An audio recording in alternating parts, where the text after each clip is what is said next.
İşin ən bərbad tərəfi də budur ki, Allahın özü də sevdiyi bəndələrə zülm etməkdən xoşu gəlir. Quranda deyir ki, mən ən çox sevdiyim bəndələri imtihan edirəm. Təsəvvür edirsən, bizim əziyyət çəkməyimizə baxıb imtihan adı ilə zövq alır. İndi gəl sən onun bəndələrinə etibar elə. Bir insanın çəkdiyi acını anlamaq üçün gərək o insanın yerində olasan. Əks halda sən sadəcə əzab içində qıvrılan bir bədən görəcəksən.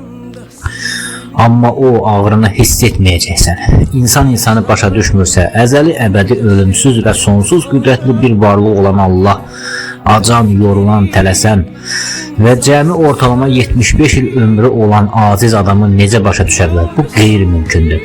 Əgər desəniz ki, yox, Allah hər şeyi hiss edir, deməli siz Allahın aciz olduğunu deyirsiniz.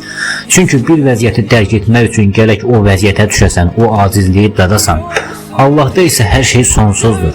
İndi hardan bilirsən ki, sən pulsuz qalanda Allah sənin o acını hiss edir. O bizim ağrılarımızı görə bilər, amma hiss edə bilməz. Çünki hiss etmək üçün aciz olmaq lazımdır. Yəni insanın acizliyini hiss etmək üçün onun kimi aciz olmaq lazımdır. Allah isə aciz deyil. Deməli biz bu ağrının içində tamamilə təkik.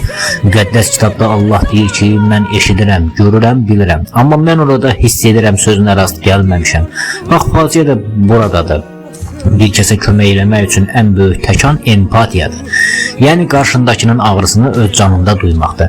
Məsələ ondadır ki, Allah bizi görür, nə çəkdiyimizi eşidir. Amma ən güclü təsirdən, o can yandıran ağrıdan məhz öz qüdrəti ucbatından məhrumdur. Çünki ağrı hiss etmək üçün gərək canın yansın. Allahın canı isə yana bilməz. O sonsuzdur, toxunulmazdır.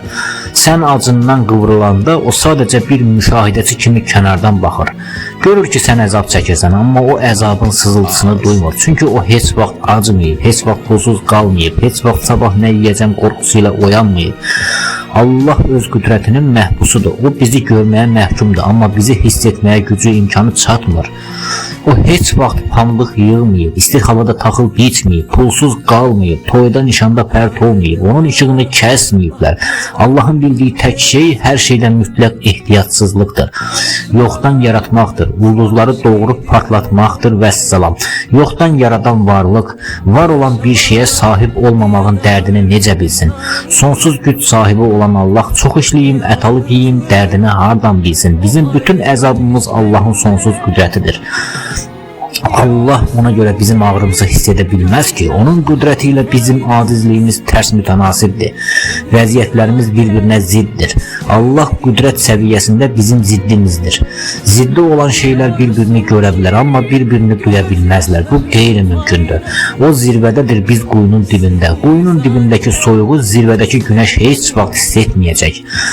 Qarışqanın ağrısı aslanda olmaz. Olsa belə aslan onu hiss edə bilməz. Sənin bütün problemlərin, sənin işıq pulunu verə bilməməyin, evindəki o balaca istilik lampasını yandıra bilmirsənsə, kainatdakı o dəhşətli partlayışları həyata keçirən Allah sənin ağrını necə hiss etsin? O sadəcə görür, bilir, eşidir, amma özü ulduzlardan fişəng düzəldir. Çarəsizliyini necə hiss etsin? Allah ehtiyatsızdır. Ehtiyaclı olmaq nədir? O bunu duya bilməz. Necə ki, anadan gəlmə varlı adam kasıbı görür, eşidir, amma onun daxili sarsıntısını anlamır. Allah da insanın çətinliklərini görür, eşidir, amma hiss etmir. Hiss etmirsə kömək də gecikəcək. Hesabını kim soracak?